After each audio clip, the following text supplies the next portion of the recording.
bonjour à tous, vous tous qui nous suivez, chers téléspectateurs, téléspectatrices.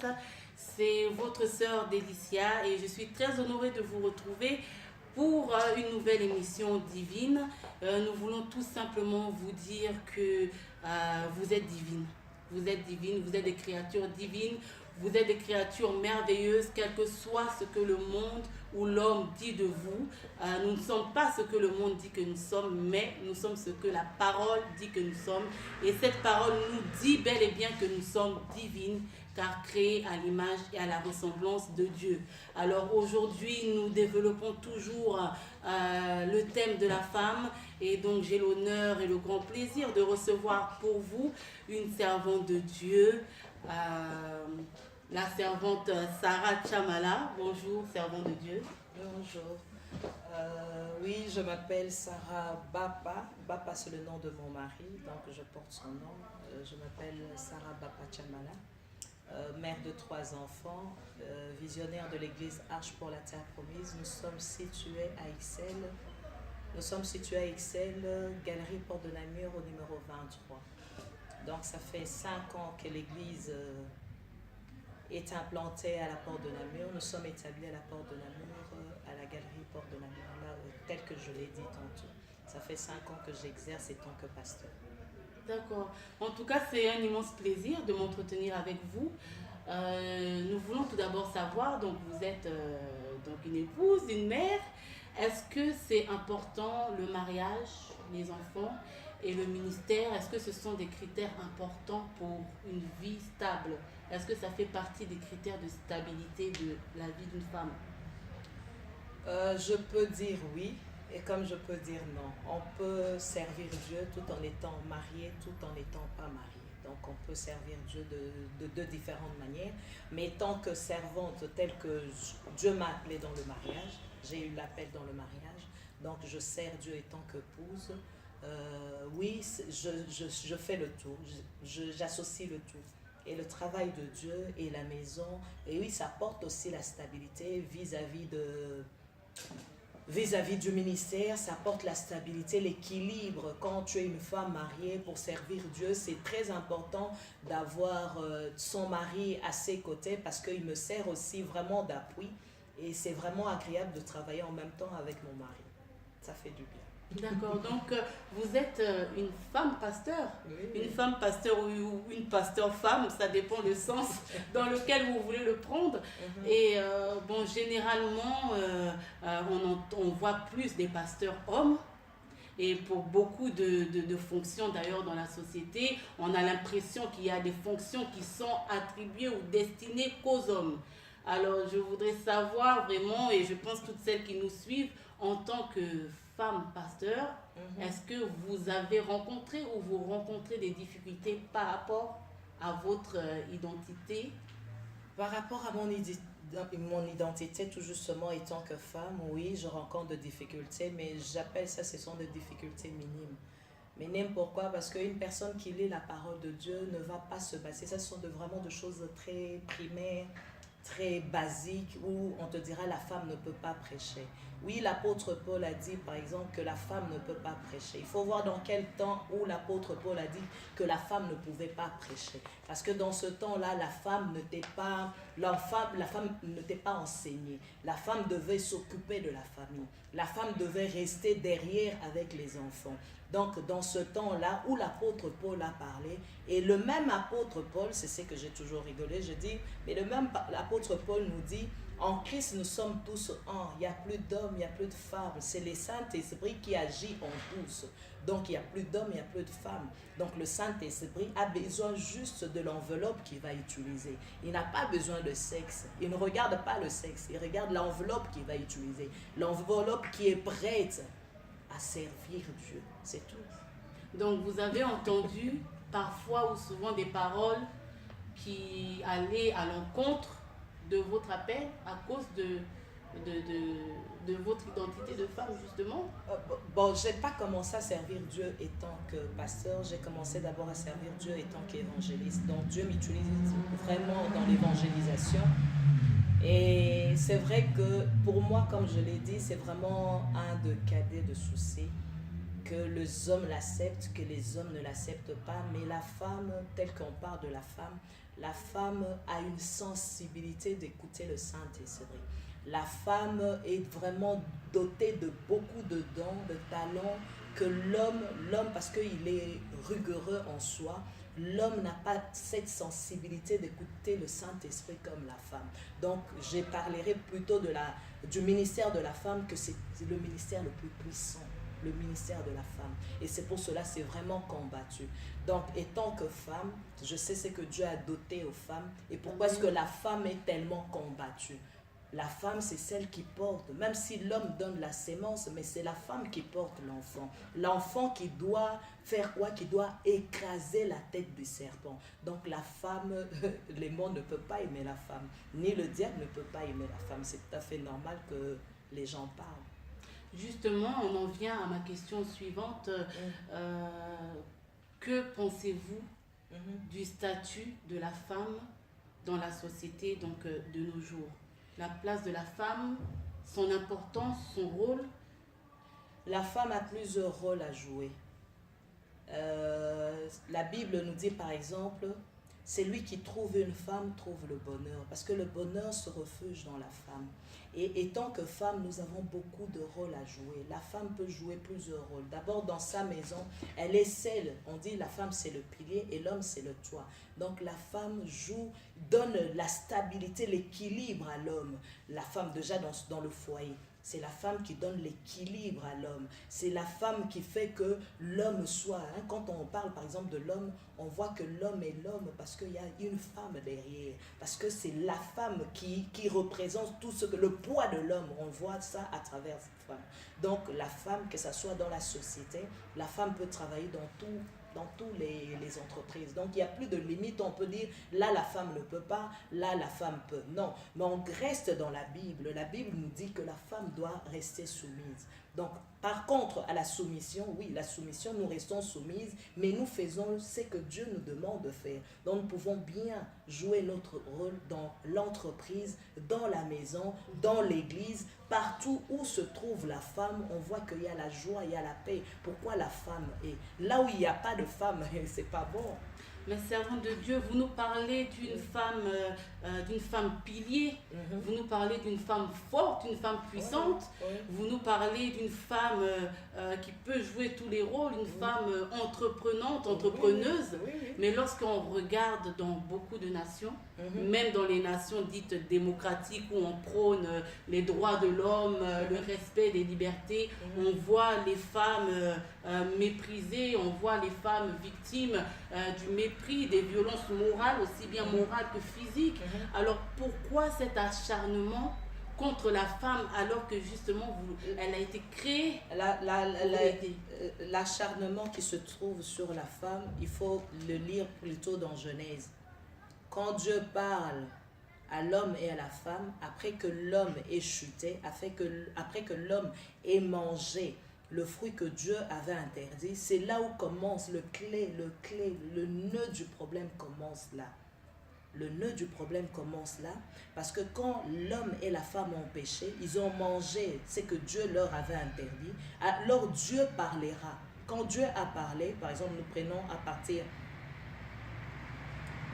de verset 14, l'Éternel Dieu dit au serpent, puisque tu as fait cela, tu seras maudit entre tout le bétail et entre tous les animaux de champ, tu marcheras sur ton ventre et tu mangeras de la poussière tout le jour de ta vie. Donc le serpent doit manger quoi? Il doit manger la poussière. Alors, maintenant il parle, il dit, au verset 15, il dit, je mettrai l'amitié entre toi et la postérité, il mettra l'amitié entre toi et la femme. Dieu va mettre l'amitié, donc la haine entre la femme et le serpent. Il dit entre sa postérité. La postérité de qui? La postérité de la femme. La postérité de la femme. Dieu parle de la postérité de la femme et dit et sa postérité. Celle-ci t'écrasera la tête et tu lui blesseras le talon. Donc Dieu dit la postérité de la femme. Donc la femme, c'est normal que le monde, je l'ai dit tantôt, j'ai dit c'est normal qu'il y ait du mépris sur la personne de la femme. Parce que la femme porte. Par exemple, quand on est venu saluer Marie par l'ange, qu'est-ce que l'ange a dit à Marie? Je vous salue Marie, c'est cette femme-là, la deuxième femme, que Dieu dit, je vous salue Marie, pleine de grâce. Parce que la femme est remplie de grâce. C'est pour cela c'est normal qu'on puisse mépriser la femme. C'est pour cela que ce soit la femme entreprenante, que ce soit la femme dans le plus fond d'abord du village, que ce soit la femme intellectuelle, que ce soit la femme qui n'a pas été à l'école. Toutes les femmes sont écrasées de la même manière. Pourquoi? Parce que le diable a un problème avec la femme. Donc comme cela est normal, si je puis dire, est-ce qu'on doit pour autant l'accepter? Est-ce qu'on doit accepter cette condition, en fait, subir ou... Ne pas accepter, oui, j'accepte, je fais face. C'est ça en fait. J'accepte, je reconnais qu'il y a un combat. Un combat où, parce que je suis porteuse de vie. Ève c'est qui? Ève, quand on dit, l'homme a dit Ève c'est celle qui donne vie. L'ennemi ne peut pas aimer celle qui donne vie. C'est impossible. Puisque je donne vie, donc je sais que je prends conscience qu'il y a un danger, il y a un combat. Et comment est-ce que je dois agir par rapport à tout ce combat qui se lève contre moi? Je ne dois pas accepter, subir cela, mais je dois faire face à ce combat. Je ne dois pas fuir le combat qui vient vers moi, mais je fais face, j'attaque cela et je les aplane. C'est ça que je dois faire. Mais comment faire face alors? Parce que là, certainement, beaucoup de femmes... Comment je fais face? Par exemple, moi, étant que pasteur, les gens peuvent parler, je ne prête pas attention à ce qu'ils disent. Pour rester solide. C'est pour cela que j'ai parlé tantôt, quand je parlais avec l'homme de Dieu, des armes de Dieu. J'ai besoin de casques. Sur la tête, on parle dans Éphésiens, que j'ai les casques pour ne pas écouter. Donc j'écoute comme si je n'écoute pas. Mon but à moi, c'est d'arriver à accomplir ma mission. Ma mission d'abord dans mon foyer, c'est de sauver mon mari, de sauver mes enfants. Et quand j'arrive à l'église, ma mission, c'est de sauver tous les âmes que Dieu a amenées vers moi à travers son esprit. Donc ma mission doit être réussie. C'est que les gens peuvent dire, ça ne peut pas me décourager, ça ne peut pas me rendre sensible. Je sais que c'est ainsi, j'accepte, mais je fais face à cela. Donc je subis le mépris, je subis l'humiliation, et pour mais faire je ne fléchis pas mes mains, je ne fléchis pas mes pieds. Et surtout, vous l'avez dit, nous devons être armés. Oui, nous devons être armés, bien armés, parce que je sais que la femme, étant que femme, j'ai de la haine de plusieurs personnes. Étant que femme, le ministère que Dieu m'a donné, il n'y a pas des hommes qui vont acclamer ce que je fais. Le travail que je fais, beaucoup d'hommes ne le feront pas. Donc, étant que femme, je sais ce que je subis comme combat. Je fais face à ce combat à l'aide de Saint-Esprit. Pour toutes celles qui nous regardent, justement, est-ce que vous pouvez nous détailler rapidement, brièvement, les armes dont on a besoin? Les armes dont on a besoin. Mais tous on a besoin de ces armes-là. Nous sommes toujours dans Éphésiens 6. Dans Éphésiens 6, l'apôtre Paul nous parle. Il nous parle des armes de Dieu. Donc, quand nous sommes dans Éphésiens 6, il dit, prenons cela, au verset 10, il dit, « Du reste, fortifiez-vous dans le Seigneur et par la force de toute puissante. Revêtez-vous de toutes les armes de Dieu, afin de pouvoir tenir ferme contre le ruse du diable. » Contre le ruse du diable. Le ruse, donc il a de ruse, mais il n'a pas les armes. Les armes, il a été dépouillé à la croix. À la croix, dans Colossiens, on me dit, Jésus-Christ a dépouillé l'ennemi. Et nous sommes revêtus de la puissance de Dieu. Nous sommes revêtus des armes de Dieu. Et après, il détaille ces armes-là. Il dit, car nous n'avons pas à lutter contre la chair ni les sangs, mais contre les dominations, contre les autorités, contre le prince de ce monde de ténèbres, contre les esprits méchants. C'est la méchanceté des hommes, c'est la méchanceté de l'homme en soi, c'est la chair. Alors je ne prête pas attention à cela, mais je combats en esprit. En esprit, je fais face à tous ces combats-là et je reste ferme dans ce que Dieu m'a donné comme mission. Je travaille dans la mission que Dieu m'a donnée. Ce qui est plus important pour nous. Amen, vous l'avez donc compris, donc les réalités sont là, les combats sont là. Être femme n'est pas une fatalité, ce n'est pas une malédiction, mais C'est tout une simplement bénédiction. c'est une bénédiction, c'est une grâce. C'est une grâce. C'est une grâce et tout simplement pour affronter les ruses de l'ennemi, tout ce qu'on peut entendre à droite, à gauche, tous les combats, les attaques, le mépris, toutes ces choses, ce ne sont que des ruses Oui, oui, de le russe, le l'ennemi, diable. parce qu'il sait, il voit notre importance, notre valeur, et donc il attaque cela. Et nous, pour faire face, il nous faut tout simplement être armés, pas n'importe quelle arme. On a donné le passage, il y a des armes que nous devons posséder pour affronter et continuer d'avancer et être épanouis dans notre vie de Épanouie femme. dans notre vie de femme. Toute femme doit être épanouie. Je vais être épanouie comment? À l'aide du Saint-Esprit. Parce que ce qui se passe dans beaucoup de foyers, c'est quoi? La femme attend beaucoup de l'homme. Or, l'homme ne peut pas lui donner ce que Dieu peut lui donner.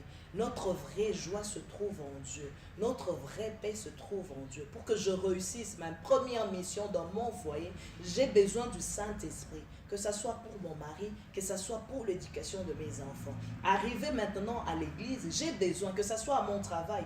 Au travail également, j'ai besoin du Saint-Esprit pour pouvoir avoir la bonne entente entre les collègues, entre mon chef, entre tout ce que je rencontre tout le jour. J'ai besoin du Saint-Esprit. On nous dit, nous devons être revêtus de la puissance de Dieu. Puisque je suis revêtu de la puissance de Dieu, je fais face à tout le combat pendant 24 heures.